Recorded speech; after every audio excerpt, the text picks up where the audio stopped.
নড়াইল পৌরসভার বিভিন্ন সড়কের বেহাল দশায় চরম দুর্ভোগে পড়েছেন সাধারণ মানুষ।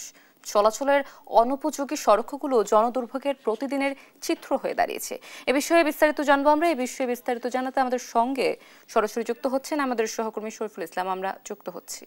শরীফুল, আপনি নিশ্চয়ই আমাকে শুনতে পাচ্ছেন।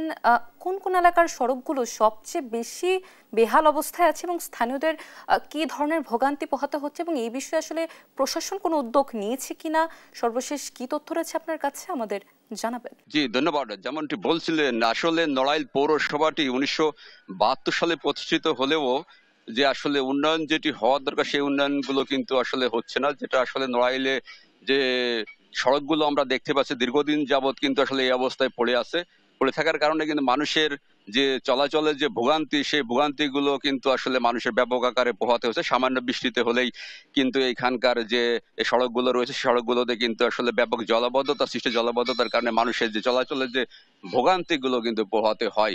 আমরা কিন্তু এখানকার যারা ব্যবসায়ীরা রয়েছেন, এটি কিন্তু যে সড়কটিতে আমরা এখন দাঁড়িয়ে রয়েছে এটি কিন্তু নড়াইলে যে 6 নং ওয়ার্ড এবং যে 5 নং ওয়ার্ড এবং 2-3টি গ্রামের মানুষ কিন্তু এই শহরে যাতায়াত করে থাকে এই সড়কটি দিয়ে। সেখানকার যে ব্যবসায়ীরা রয়েছে আশেপাশে, আমরা তাদের সঙ্গে কথা বলে জানার চেষ্টা করি। তারা কিন্তু আসলে বলছেন যে সামান্য বৃষ্টিপাতের কারণে কিন্তু সড়কগুলো জলাবদ্ধতা সৃষ্টি এবং দীর্ঘদিন যাবৎ সড়কগুলো সংস্কার না করার কারণেই কিন্তু আসলে এই অবস্থার সৃষ্টি হয়েছে।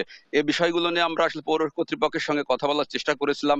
তারা কিন্তু জানিয়েছেন যে আসলে পৌরসভায় সেরকমের কোনো বাজেট বা বরাদ্দ না থাকার কারণে কিন্তু আসলে আমরা সড়কগুলোকে সংস্কার করতে পারছি না।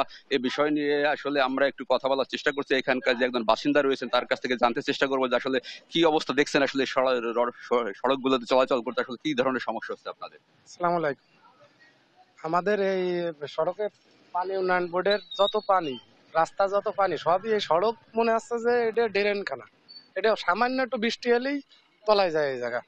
এই জায়গাতে অনেকগুলো বড় ব্যবসায়ী কি রয়েছে, এই জায়গা অনেকগুলো মার্কেট হয়েছে, যেহেতু রাস্তায় মার্কেট ভেঙে দিয়েছে। এই পাশে আমরা আইছি, কিন্তু এনি কোনো কাস্টমারও আসে না, কিছু আসে না। আর যত বাচ্চা কাচ্চা আছে স্কুলে যাওয়ার সময় এই জায়গা পড়ে যাচ্ছে, কেউ বাজার করতে যাচ্ছে এই জায়গা পড়ে যাচ্ছে, পড়ে যায় পানি, অর্ধেক পানি। এখন তো একটু পানি কম, কিন্তু পানিতে ঈদ থাকে। এখন আমাদের নড়াইল যারা দায়িত্বে আছেন তাদের অবগতি জানানো যাচ্ছে যে এই রাস্তাটা দ্রুতভাবে, আমাদের এই রাস্তাটার কাজ যাতে দ্রুতভাবে কাজটা করা হয়। ধন্যবাদ সবাইকে। জি ধন্যবাদ। যেমনটা শুনছিলেন একজন ব্যবসায়ী এখানকার, তিনি জানাচ্ছিলেন আসলে তাদের কি কি ধরনের সমস্যা হইতে। আমরা আর একজন পথচারীর সঙ্গে একটু কথা বলার চেষ্টা করবো আসলে এই সড়ক দিয়ে যাতায়াত করতে আসলে আপনাদের কি কি সমস্যা হচ্ছে একটু বলতেন যদি।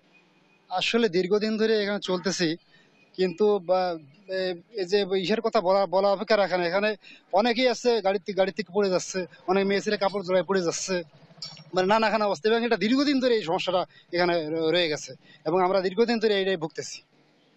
জি ধন্যবাদ। যেমনটি শুনছিলেন আসলে নড়াইল পৌরসভার যে সড়কগুলো রয়েছে তার অধিকাংশ সড়কের কিন্তু এই অবস্থা রয়েছে। দীর্ঘদিন ধরে কিন্তু এখানকার কোনো ধরনের কোনো সংস্কারের যে দরকার সেটি আসলে না করার কারণে কিন্তু এই সমস্যাগুলো হচ্ছে বলে আমাদের স্থানীয়রা জানিয়েছেন। এবং ব্যবসায়ীরা বলছেন যে তারা আসলে যে লাখ লাখ টাকা দিয়ে এখানকার যে ব্যবসা প্রতিষ্ঠানগুলো তারা ব্যবসা করার জন্য বসেছেন, সেখানে কিন্তু এই জলাবদ্ধতা এবং সড়কগুলো চলাচলের যে সমস্যার কারণে কিন্তু এখানে যে খরিদ্দার বা ক্রেতাগুলো আসায় বিভিন্ন সময় আসে, তারা কিন্তু আসলে আসতে চায় না, যার কারণে তাদের কিন্তু ব্যবসায়ীকে খুব সমস্যা হচ্ছে বলে তারা আমাদেরকে জানিয়েছেন। তো এই ছিল নড়াইল পৌরসভা যে সড়কের যে বেহাল অবস্থা তার সর্বশেষ।